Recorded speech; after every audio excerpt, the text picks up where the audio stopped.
மாலை நேரத்தில் பசுவிற்கு உணவு கொடுக்கணும்னா நமக்கு செல்வம் சேரும்.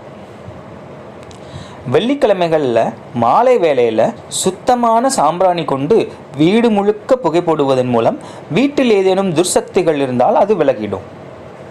அதோடு வீட்டில் நேர்மறை ஆற்றல் அதிகரிக்கும். அதன் மூலம் வீட்டில் உள்ள அனைவருக்கும் புத்துணர்வு கிடைக்கும்.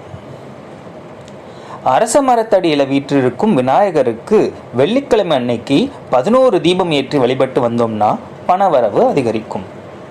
அதே மாதிரி அரச மரத்தை 11 முறை சுற்றி வந்தாலும் மிகச்சிறந்த நற்பலன்கள் நமக்கு கிடைக்கும். வெள்ளிக்கிழமை தோறும் குபேர விளக்கில் தாமரை திரிய வச்சு விளக்கேற்றி வந்தோம்னா குபேரனின் அருள் நமக்கு கிடைக்கும். வெள்ளிக்கிழமை விரதம் இருப்பது ரொம்ப விசேஷமாக இருக்குங்க.